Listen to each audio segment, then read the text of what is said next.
예수로부터의 구원입니다. 안셀름 그린 신부님은 이렇게 말씀하십니다. 예수님은 악의 힘을 경험하셨습니다.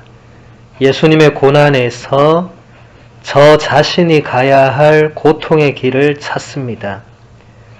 영성의 길을 걷는 모든 이는 예수님처럼 자기 잘못 없이 악인들 때문에 생기는 어려움을 경험하고 자신이 살아가는 방식 때문에 삶이 힘겨워지는 어려움을 경험합니다. 예수님도 경건한 모든 사람처럼 삶의 길에 놓인 많은 돌부리를 체험하시고 때때로 출구가 없어 보이는 상황에 빠지십니다.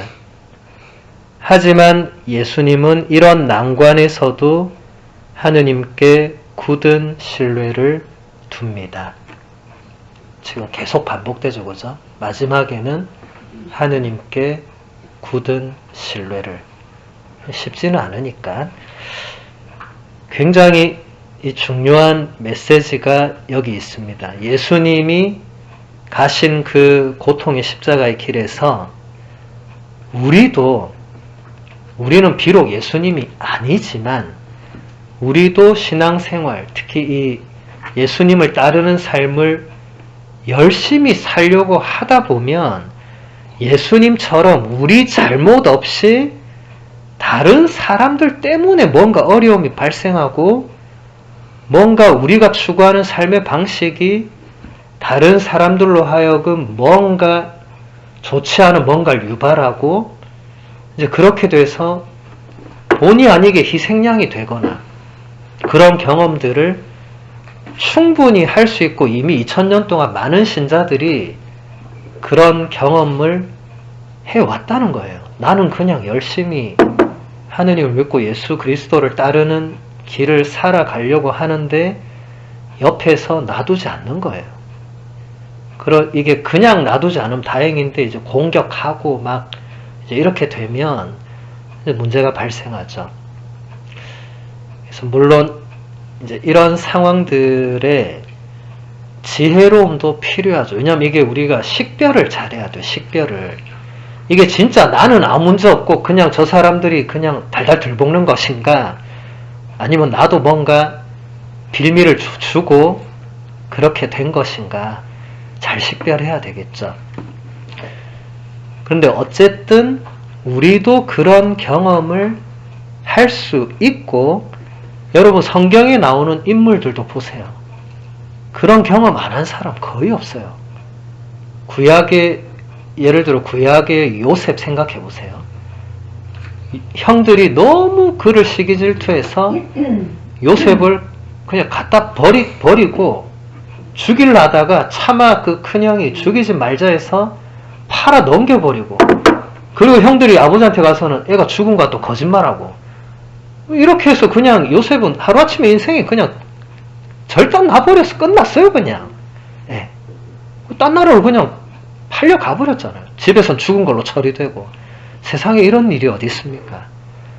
그럼 요셉이 거기 가서 죽도록 형들을 원망하고 이렇게 해도 인간적이잖아요. 근데 성경에 보면 요셉이 거기서 뭐 했죠? 끝까지 하느님을 신뢰했잖아요. 감옥에 갇혀 있을 때도 그렇고 잘 나갈 때도 그렇고 계속 하느님을 신뢰하면서 견뎌냈죠. 그리고 결국 하느님은 그 요셉을 통해서 이스라엘을 살려주시죠. 교부들도 보면 정말 신앙의 진리를 수호하기 위해서 정말 애쓰다가 붙잡혀가고 죽음 당하고 귀양 가고 주교직에서 쫓겨나고 막 온갖 일을 다 겪어요. 그럼에도 불구하고 그분들은 끝까지 이 신앙의 진리를 지키려고 목숨까지 바치시거나 목숨을 안 바치더라도 그에 준하는 그런 생활을 끝까지 견뎌내거나 우리도 충분히 그런 경험을 할 수 있고 저도 했고 뭐 하고 안 하고의 문제를 떠나서 이제 그런 경험을 할 때 잠시 하느님을 원망하고 불평할 수 있죠. 인간적으로. 근데 계속 그러고 있으면 그건 아니다. 하느님이 몰라서 가만 내버려 두고 아니죠. 그럼 하느님이 예수님 십자가 길에서도 안 내버려 뒀어야지. 그렇지 않습니까? 아들이 그렇게 이유 없이 고통당하는데 가만 내버려 두는 부모가 세상에 어디 있어요? 재빨리 구했어야지. 그 재빨리 구했으면 어떻게 되는 거죠? 예수님은 우리의 구원자가 될 수 없죠. 그 순간에 목숨은 건졌겠지만. 그러니까 이처럼 우리도 어떤 이런 일들을 경험할 때 정말 때때로 출구가 보이지 않는 상황에 빠질 때라도 하느님을 신뢰해야 된다.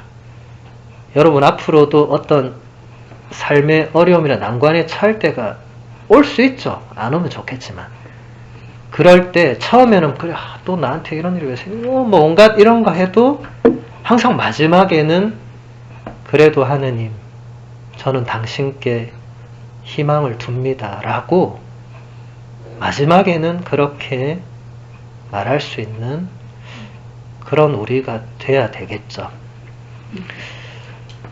그 다음 주제, 아버지처럼 너희도 완전한 사람이 되어야 한다. 산상설교에서 예수님이 하신 말씀이죠. 안설령 그린 신부님은 이렇게 이야기합니다. 우리 가운데 누군가는 인생에서 이따금 중상과 모욕의 희생자가 됩니다.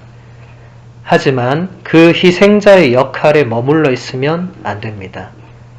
희생자로 머물러 있으면 결국 나는 가해자가 될 것입니다. 희생자로서는 제대로 살 수 없습니다. 이것은 수많은 공격적인 성향의 원인이 됩니다. 스스로 희생자의 역할과 작별을 해야 합니다. 안셀름 그린 신부님의 이 심리학 박사님의 이 제대로 된 면모가 이런 곳에서 나오죠. 우리는 누구나 살아가면서 중상과 모욕의 희생자가 된 적이 있을 수 있고 될 수 있습니다. 누구나 억울할 수 있습니다. 정말로. 나는 그러지 않았는데 사람들이 나를 그렇게 중상하고 모욕할 수 있단 말이죠. 희생자가 됩니다. 그런데 거기에 계속 머물러 있으면 가해자가 된다. 이게 무슨 말이냐? 나는 내가 당했네. 내가 당했네. 저한테 막 계속 이러면 갚아줘야 된다는 이 어떤 보복 심리나 공격적으로 나오는 성향이 나도 모르게 어디선가 누군가에게 혹은 뭐 나 자신에게 나올 수밖에 없다는 말이죠. 계속 그 안에 있으면 내가 당했구나. 저 나쁜 놈들, 저 놈들 때문에 뭐 맨날 이렇게 살면 사람이 어떻게 사는 거예요, 이게? 그게 결국은 나 자신을 너무 고통스럽게 하고, 그래서 하느님이 자주 성경에 보면 악을 악으로 갚지 마라. 복수는 내가 하는 거니까 너는 하지 마라. 이렇게 하시죠. 근데 물론 그러기 쉽지 않죠. 내가 복수해야 통쾌하지. 하느님이 복수하면 안 통쾌하잖아. 내가 당한 대로 도로 갚아줘야 이제 오늘 발 뻗고 잘 수 있는데 하느님이 갚아줘봤자 뭐 어떻게 뭐 내가 원하는 대로 안 갚아주잖아요. 뭐 보면 걔가 잘 살고 있어 계속. 하느님 어찌된 일입니까? 갚아준다 해놓고 쟤 왜 저래 잘 살아요? 이거 아니란 거죠. 이렇게 되면 안 되고 스스로 희생자의 역할과 작별을 해라. 전 대단히 이 한 문장이 진짜 안셀름 그린 신부님이 멋진 분이구나. 사실 누구도 거기서 나오게 해줄 수 없어요. 내가 스스로 그래 내가 그렇게 당했지만 아마 구약의 요셉이 이런 과정을 겪지 않았을까 생각합니다. 내면으로. 얼마나 처음에 형들을 원망하고 그래도 자기가 동생이고 그래도 형들하고 잘 지낸 적도 있을 거고 같은 살붙이 피붙이잖아요. 근데 10명이 똘똘 뭉쳐 나한테 그렇게 했어. 그리고 나는 동생과 아빠 엄마와 생이별을 당하고 죽은 사람 되고 이렇게 이제 딴 나라 팔려가서 또 감옥에 갇히고 뭐 인생이 완전히 뭐 안 풀릴 정도가 아니라 이런 인생은 영화에도 안 나올 만한 인생이죠. 처음에는 인간적으로 불평, 원망, 그리고 내가 진짜 이런 희생을 당하다니 할 수 있죠. 얼마든지. 근데 계속 거기 머물러 있었으면 요셉이 나중에 이집트의 최고 재상의 자리에 절대로 올라갈 수 없었겠죠. 그냥 감옥에서 생을 그냥 마감했겠죠. 근데 우리가 자칫 잘못하면 그 희생자라는 내가 당했다는 계속 거기에 머물러 있으면 죽을 때까지 나는 희생자인 거예요. 그럼 예수님이 부활을 했는데 예수님도 희생자인 거예요. 예수님 십자가를 못 박은 사람들을 용서할 수 없는 거예요. 근데 우리가 그 길을 가는 거예요. 난 절대로 용서할 수 없다. 절대로. 세상에 절대로라는 말은 쓰면 안 되는 거 아시죠? 그죠? 그래서 우리가 스스로 작별해야 된다. 물론 쉽지 않습니다. 이거 쉽다고 그린 신분이 말하지 않아요. 어렵겠지만 그 희생자라는 내가 경험한 그 좋지 않은 거기서 내가 스스로 이제 그만하면 됐다 하고 그들을 용서하고 안 용서하고 이 차원을 지금 말하는 게 아니고 이제 나는 더 이상 희생자로 살지 않겠다고 나 스스로는 얼마든지 다짐하고 내가 새롭게 살 수 있죠. 그들이 잘 살고 못 살고는 다른 문제예요. 계속 그들이 잘 살고 못 살고 보고 있으면 난 계속 희생자예요. 예. 그렇게 살아서는 안 된다는 거죠. 계속 본문 보면 원수를 사랑하라는 가르침은 예수님의 다음 말씀으로 끝납니다. 그러므로 하늘의 너희 아버지께서 완전하신 것처럼 너희도 완전한 사람이 되어야 한다. 이 말씀의 라틴어 번역은 perfecti estote, 너희는 완전하게 되어라 인데 이것은 많은 사람을 잘못된 길로 이끌었습니다. 사람들은 실수하지 않고 완벽해야 한다고 생각합니다. 하지만 그리스어로 텔레이오스, 완전하다는 윤리적인 완전함이 아니라 온전하고 완전한 상태를 말합니다. 자, 여러분 성경의 이 한 단어 해석이 결정적인 뭔가를 가져오거든요. 하늘에 너희 아버지께서 완전하신 것처럼 너희도 완전한 사람이 되어야 한다. 이 말을 윤리적 완전함으로 해석하는 순간 사람들은 넘어설 수 없어요. 여러분 사실 윤리적으로 완전한 사람이 지상에서 누가 있겠어요? 그럼 프란치스코 교황님이 매달 고해성사 왜 봐요? 그분이 무슨 죄를 짓겠어요? 죄 지을 틈이 어디 있어요? 그분이 누구를 미워할 관계가 어디 있겠어요?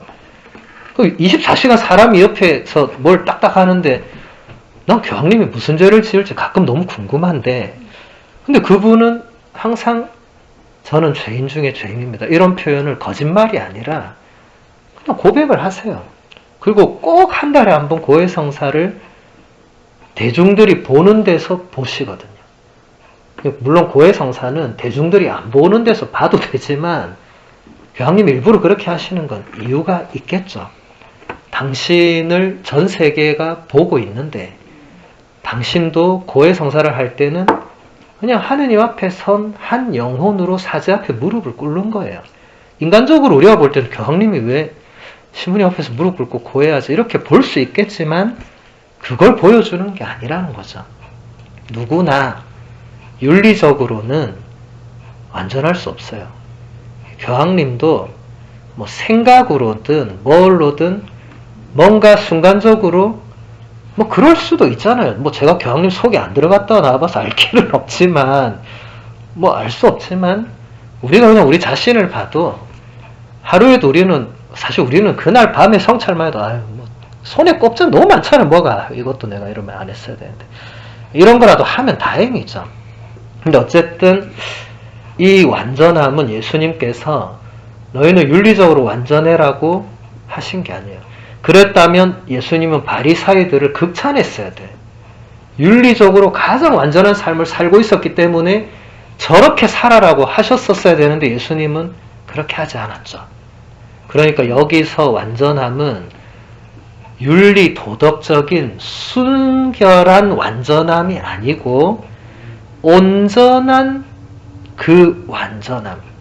그러니까 퍼펙트한 인간이 되라는 게 아니고 부족하고 넘어지고 하겠지만 그럼에도 불구하고 다시 하느님을 신뢰, 아까랑 같은 맥락이에요.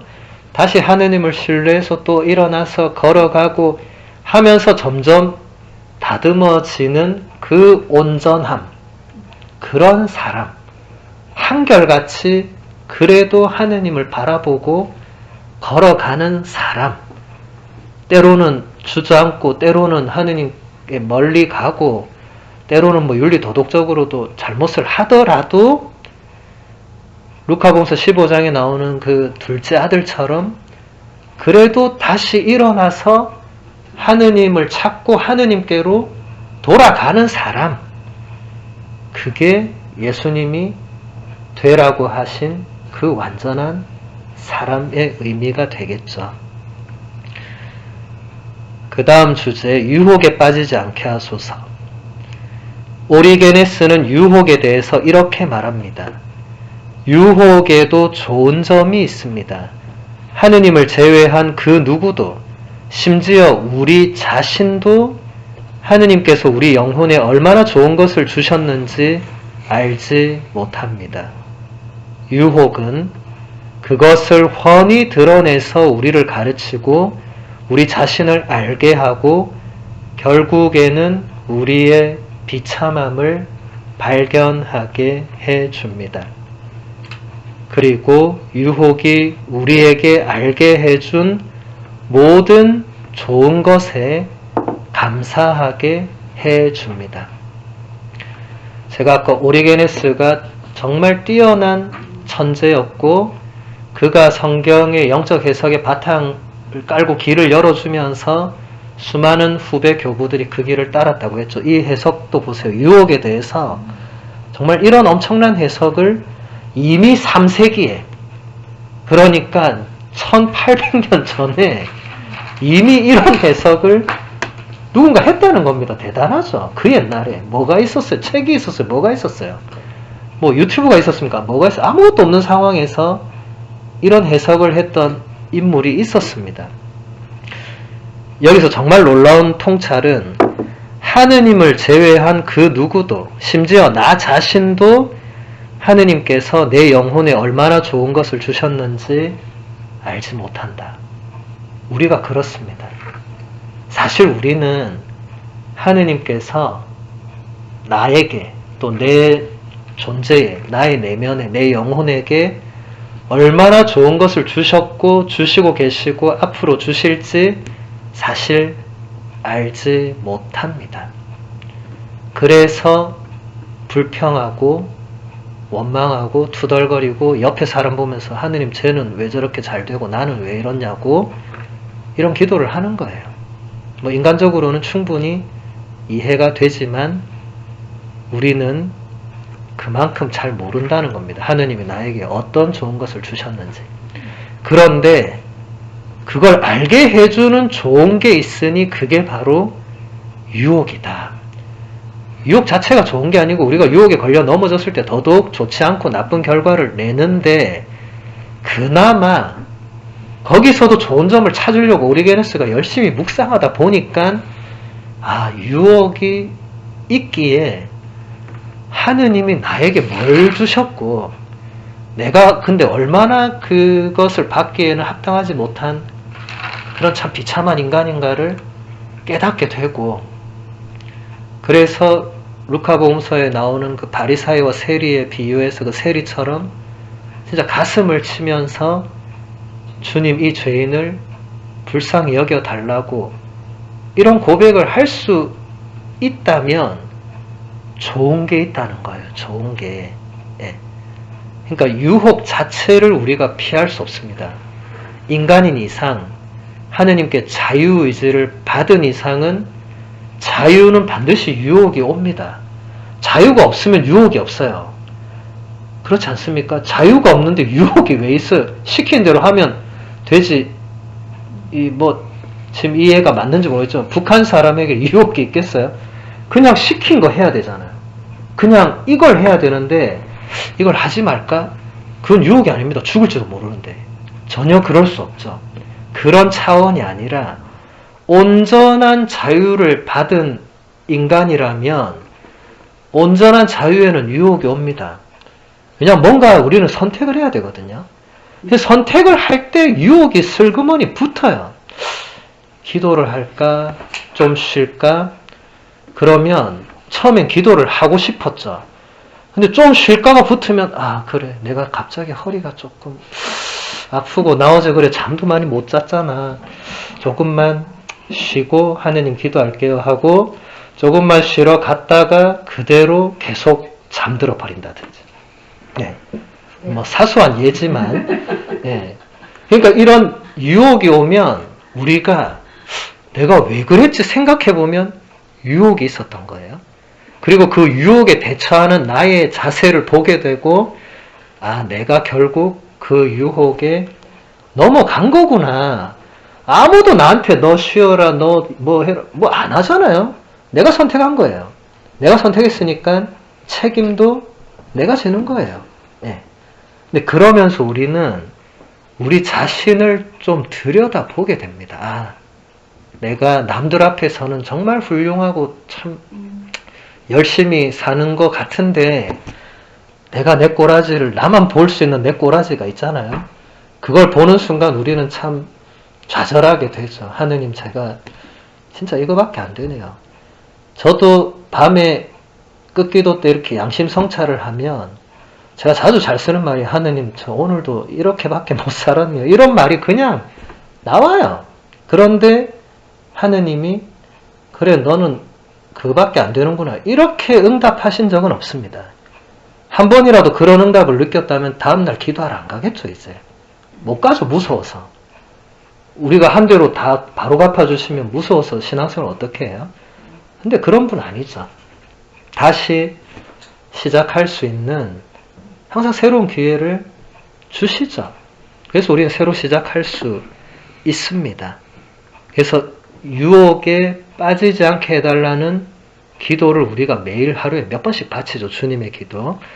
이때 유혹에 빠지지 않도록 우리가 굳게 결심을 하는 것도 대단히 중요하지만 유혹에 빠지고 나서의 그 태도도 굉장히 중요합니다. 거기에 머물러 있으면 안 되고 다시 일어나야 됩니다. 그건 누가 해줄 수 있는 게 아니에요. 제가 자주 얘기하잖아요. 제가 어떻게 해줄 수 있는 게 아니라고. 본인이 해야 된다고. 본인이. 여러분 신앙생활은 남이 숟가락으로 뭐 떠먹여주면 좋겠지만 그게 아니라는 거예요. 처음에는 좀 도와주고 하겠지만 결국은 내가 해야 돼요. 결국은. 아무도 안 해줍니다. 누구 원망할 필요 없습니다. 그냥 내가 해야 돼요. 그 다음 주제, 자기 십자가를 져야 한다. 십자가를 진다는 것은 항상 자기 안에 대립되는 요소들을 수용하는 것을 의미합니다. 우리는 당연히 성실한 신앙인이기를 원하지만 동시에 세속적이고 때로는 하느님 없이 살아갑니다. 우리는 친절하기를 원하지만 우리 안에는 공격성 또한 있습니다. 스스로 자기 안에 서로 반대되는 요소들을 받아들이는 것은 자기 자신과 함께 내적 평화를 발견한다는 의미입니다. 평화는 이렇게 나 자신으로부터 시작합니다.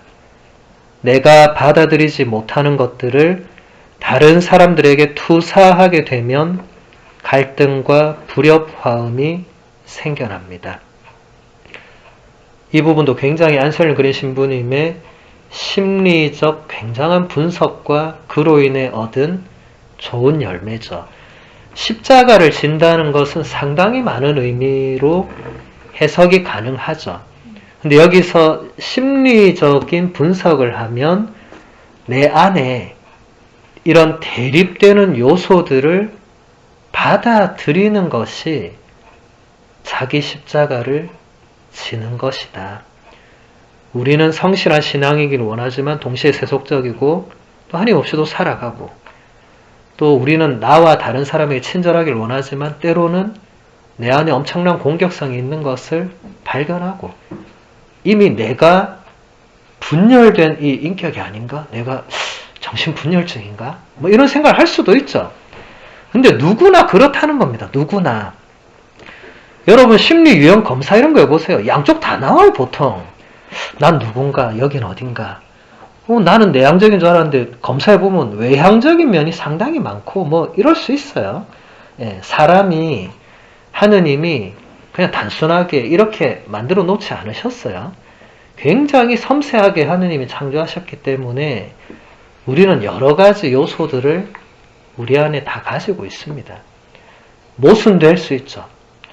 근데 그걸 받아들여야 돼요. 그걸 받아들여야 뭔가 시작을 할 수 있지, 내가 나를 못 받아들이는데 남이 나를 어떻게 받아들입니까? 불가능하죠. 그러니까 서로 반대되는 요소를 받아들인다는 것은 평화를 발견한다. 평화는 우리 자신으로부터 시작이 된다. 내가 받아들이지 못하는 것들을 계속 지니고 있으면 그게 결국 다른 사람에게 투사가 안 될 수 없어요. 이 심리학에서 투사라는 용어를 많이 쓰는데 좀 쉽게 얘기하면 그냥 비교하는 거예요. 아니면 그 사람에게서 어떤 나의 어떤 모습을 보는 거예요. 어떤 사람을 보고 뭔가 내 안에 뭔가를 건드리는 게 있는 거예요. 이제 그런 게 생기면 갈등이, 불협화음이 생겨날 수밖에 없다는 거예요. 이미 내 안에도 갈등이 있고, 그러면 나와 다른 사람과도 갈등이 있고, 우린 죽을 때까지 갈등 속에서만 살아야 되나? 하느님이 우리를 그렇게 불행하게 만들어 놓지는 않았습니다. 결국 선택은 내가 하는 겁니다. 계속 갈등 속에서 살 것인가? 아니면 그 갈등과 모순을 나부터, 내 안에 있는 그 요소들부터 받아들이면서 그렇게 해서 점점 다른 사람에게서도 내가 받아들이지 못하고 있는 부분들을 받아들이기 위해서 이제 애를 쓰는 거죠. 예. 그게 자기 십자가를 진다는 의미라고 아주 좋은 해석입니다. 그 다음 부자와 바늘 구멍 이야기 다 아시죠? 예. 예수님께서 부자가 하늘나라에 가는 것보다 낙타가 바늘 구멍으로 빠져나가는 게 더 쉽다 하니까 제자들이 너무 놀라가지고, 아니 그러면 주님 도대체 누가 구원을 받을 수 있는가? 예수님은 그러죠. 사람에게 불가능해 보이는 것이 하느님께는 가능하다. 안셀름 그린 신부님은 이렇게 이야기합니다. 재물에 얽매여서 자신을 부자라고 여기는 사람은 하느님 나라로부터, 하느님 나라가 있는 영혼의 내면으로부터 자신을 닫아버립니다. 융에 따르면 부는 우리 인격의 가련함을 감추기 위해서 쓰고 있는 가면을 강화합니다. 부를 가면처럼 이용하는 사람은 자기 자신에 대해서 아무것도 느끼지 못하고 조용한 내면에 다다르지 못합니다. 바로 그곳이 그 사람의 내면에 있는 하느님 나라이고 거기서 하느님은 다스리십니다. 융도 심리학자죠, 그렇죠? 그러니까 안셀름 그린 신부님은 이 현대 심리학을 성경 해석에 많이 적용을 하시는 편입니다. 근데 굉장히 좋은 적용들이라고 생각해요. 부자가 낙타가 바늘구멍 빠져나가는 것도 안 되는 그게 뭐냐면 이 내적인 요소를 지금 설명을 하는 거예요. 부자들이 뭐가 문제냐면 돈이 많은 게 문제가 아니고 자신의 인격의 그 비참함과 가련함을 감추기 위해서 재물을 이용한다. 그리고 거기서 위안을 찾으려고 하고 거기에 자꾸 의미를 두려고 하고 그걸로 다른 사람과의 관계를 설정하려고 하고 이제 그러다 보면 자기 자신에 대해서는 정작 아무것도 느끼지 못하고 점점 더 자신의 그 조용한 내면에는 들어가지를 못하게 된다. 바로 그 내면에서 하느님께서 말씀하시고 하느님이 우리를 다스리시는데 거기 못 들어가니까. 그러면 낙타가 바늘구멍으로 못 들어가는 것과 같게 된다는 거죠. 근데 꼭 부자들만 그렇게 하느냐? 아닙니다. 우리도 자주 그럴 때가 많죠. 우리가 뭐 부자라서가 아니고 우리도 여러분 이제 기도하려고 딱 이제 앉았어요. 앉아서 1분 안에 조용히 내면으로 들어가십니까? 아니면 1분 넘게 계속 다른 생각들이 막 집에 불을 껐나 가스를 껐나 가게 문을 잠궜나 안 잠궜나 뭐 이런 오만 것들이 막 들어오다 보면은 30분이 지났는데 내가 지금 기도의 기는 시작도 안 하고 어제 그 사람이 또 뭐 이러고 있는 우리 자신을 보잖아요. 우리 내면도 하느님이 다스릴 틈이 없어. 예, 시끄러운 거예요. 우리도. 꼭 부자만의 그건 아닙니다.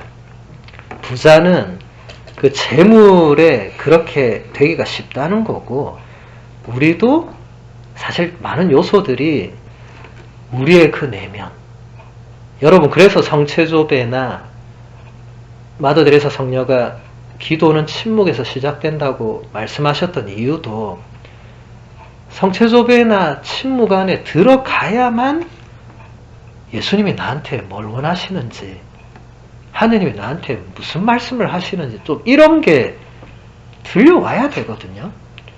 그게 마음에서 들려오지 예수님이 대놓고 베로니카 너 오늘 뭐 했어? 이렇게 안 하죠. 그 성경에서 가능하고 우리는 성경인물이 아니기 때문에 자기 내면에서 뭔가 올라오는 게 있어요. 여기서도 중요한 건 식별입니다. 그게 하느님의 음성인지 아니면 하느님 반대편 세력의 장난인지 그것도 아니면 그냥 나의 개인의 또 쓸데없는 소음들인지 이걸 잘 식별해서 선택을 잘 해서 앞으로 나가야 되는 거죠. 그래서 여러분 성체조배나 이 기도하기 전에 침묵하는 것은 아무리 강조해도 지나치지 않습니다. 왜냐하면 강조해도 안 되거든요. 김수환 주의경님이 이 유명한 일화 아실 거예요. 살아계실 때 사제들과 피정을 가서 성체조배를 했는데 김수환 주의경님 무릎 꿇고 조배하니까 신부님들이 같이 무릎을 꿇었는데 주의경님이 일어나야 이제 같이 일어날 건데 안 일어나는 거예요. 주의경님이. 근데 2시간이 지나도 안 일어났어. 신부님들이 참다가 추기경님이 이렇게 탁탁탁 해가지고 이제 추기경님이 이제 그만하시게 된 거죠. 이제 끝나고 어느 신부님이 조심스럽게 물어본 거야. 추기경님, 아니 신부님들이 다 그 추기경님 보고 이제 추기경님 일어나야 우리도 기도를 적당히 하고 가는데 무슨 기도를 그렇게 오래 하셨냐 하니까 추기경님이 대단히 멋져가시면서 나는 그렇게 시간 간 줄도 몰랐고 이 교구 내 다음 사제 인사 뭐 막 이 분심 속에 빠져서 2시간 내내 분심 속에 빠져 있다 보니까 옆에 사람 와서 쳐서 깜짝 놀랐다는 거예요. 이거 실화입니다. 실화. 아주 유명한 서울교구의 실화예요. 예. 그러니까 그런 뛰어난 성인 같은 분들도 이 정말 그 조용히 침묵에 들어가서 내면에서 하느님 소리 쉽지 않은 거예요. 예. 하물며 우리 같은 이런 평범한 사람들이 앉아서 촛불 켜자마자 바로 그냥 하느님의 음성이 안 되는 거잖아요. 그래서 제가 아무리 강조해도 지나치지 않다. 그래서 여러분 성체조배 하는 것은 대단히 유익한 이 습관의 하나고 성체조배를 할 여건이 안 되더라도 집에서 이제 조용히 침묵 중에 이제 촛불을 하나 밝히고 가만히 이렇게 가만히 좀 자신의 내면 안으로 들어가는 이런 시간을 가지는 분들은 매우 유익합니다. 비록 그 시간을 분심 잡념으로 흘려보낼지라도 제가 늘 얘기하잖아요. 안 하는 것보다 낫다. 항상 그게 진리입니다. 안 하는 사람은 그조차도 안 하니까 그 단계도 못 가는 거예요. 그래도 하는 사람은 비록 매일매일 엉망으로 헛걸음을 치더라도 그래도 뭔가 하려고 애쓰는 거잖아요. 그게 중요한 거죠. 그 다음 부르심을 받은 이들은 많지만 선택된 이들은 적다. 네, 이 얘기도 다 알고 있죠. 예수님께서 어떤 비유를 말씀하셨죠. 하늘나라 이제 잔치를 벌였는데 불렀는데 안 오는 거예요. 초대받은 손님들이. 그래 너 왜 안 오냐니까. 뭐 지금 밭을 갈아야 되는데 마저 갈아야 되고 또 우리 애가 이제 곧 결혼을 하는데 뭐 오만 핑계 다 대면서 안 오는 거예요. 그래서 이제 주인이 성질나니까 기존의 손님은 다 빼라. 그 대신에 길거리에 나가서 아무나 다 데리고 오라고. 아무나. 그러니까 정말 아무나 다 와서 막 꽉 찼는데 잔치 딱 시작하고 주인이 딱 갔는데 예복을 안 입은 사람이 있었던 거예요. 어떻게 됐습니까? 쫓겨났잖아요. 쫓아냈잖아요. 그러면서 예수님 뭐라고 했죠? 부르심을 받은 사람은 많지만 선택된 이들은 적다. 그러니까 부르심을 받았다고 해서 다 선택되는 게 아니고 거기에 걸맞은 준비라는 그 예복을 갖춰 입어야 되는데 거기에 대해서 안셀름 그린 신부님은 이렇게 얘기를 합니다. 하느님은 인내하십니다. 그분은 우리를 포기하지 않으십니다. 그분은 우리 내면에 있는 것을 알고 계십니다. 내 안에 있는 악을 완전히 없앨 수는 없습니다. 내가 해야 할 일은 혼인 예복을 입는 것입니다. 교부들에게 예복은 곧 세례 때에 얻은 그리스도의 예복입니다. 우리는 내면에 있는 모든 것을 그것이 악이라고 할지라도 예수 그리스도와의 관계 안에 두어야 합니다. 그럴 때 변화가 일어납니다. 굉장히 감동적인 문장들이에요. 예. 안셀름 그린 신부님이 정말 뛰어난 분이시라는 건 저도 알았지만 이런 문장들을 볼 때 정말 훌륭한 이 시대의 영적 스승님이세요. 하느님은 우리를 참아주시죠. 그죠? 그런데 그분은 끝까지 우리를 포기하지 않으십니다. 우리가 자꾸 우리를 포기해서 문제지 하느님은 포기하지 않으십니다.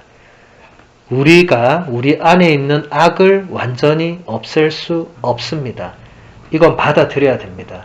여러분 죽을 때까지 여러분 안에 있는 어떤 좋지 않은 것들을 없앨 수 없어요. 제가 아까 얘기했잖아요. 윤리적인 완전함을 하느님이 요구하시는 게 아니라고. 우리는 윤리적으로 부족하고 죄악을 경험하죠. 내가 스스로 저지르기도 하고. 없앨 수 없습니다. 그 대신 뭘 해야 되냐? 혼인 예복을 입으면 된다.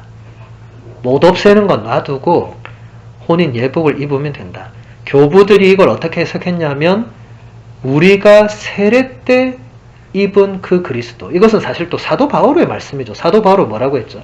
우리는 하느님의 자녀로 새롭게 태어나면서 예수 그리스도를 옷을 입듯이 입었습니다. 라는 표현을 했고 교부들은 그 표현에 착안을 해서 혼인 예복을 입는다는 것은 결국 예수 그리스도를 입는 것이구나.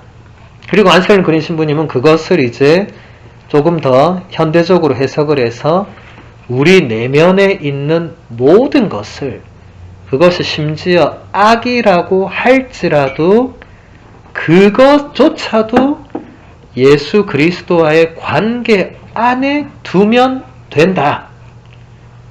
그럴 때 변화가 발생한다.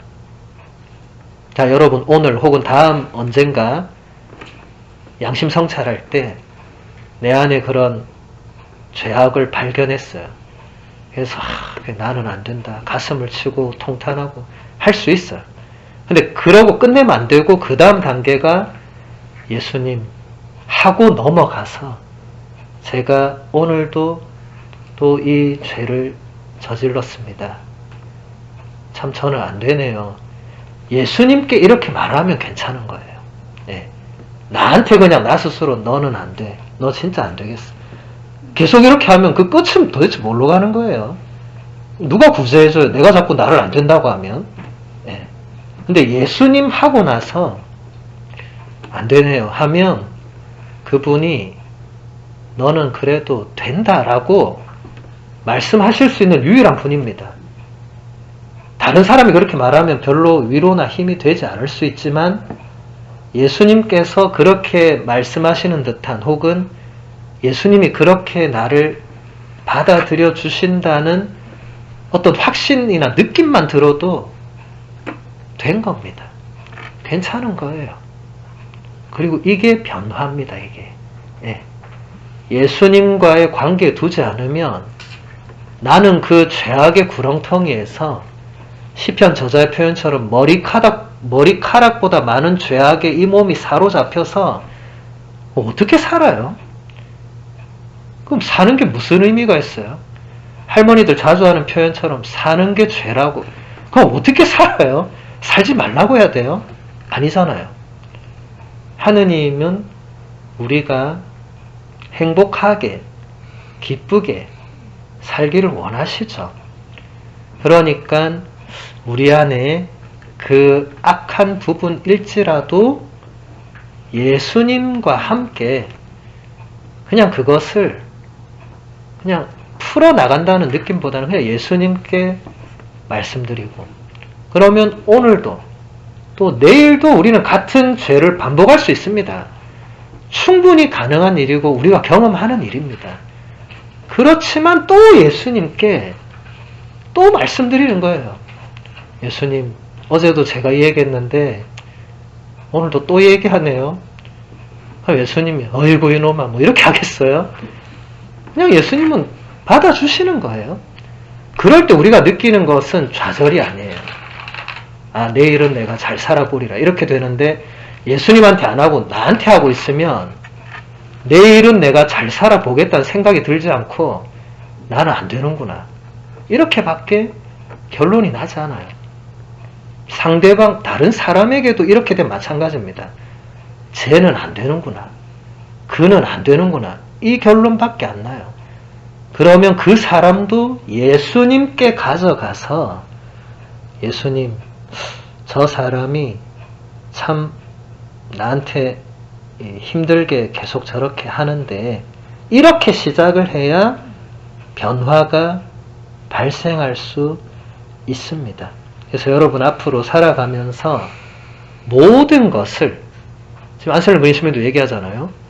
우리 내면에 있는 모든 것을 예수 그리스도와의 관계 안에 두도록 이게 혼인 예복을 입는 거라고.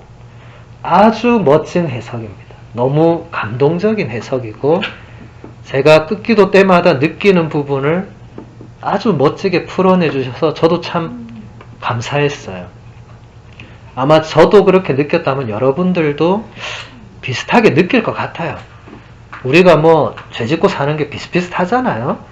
뭐 하루라도 죄 안 짓고 살면 참 좋겠지만 안 되잖아요.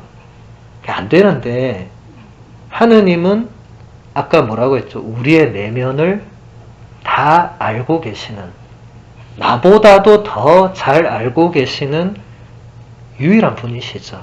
우리의 창조주시니까. 그분이 괜찮다고 하면 괜찮은 거 아니에요? 내가 안 괜찮아도 그분이 괜찮다고 하면 된 거 아닙니까? 그럴 때 새롭게 시작할 수 있죠. 그런 게 없다면 우리는 이 비참함에서 헤어날 방법이 사실은 없습니다.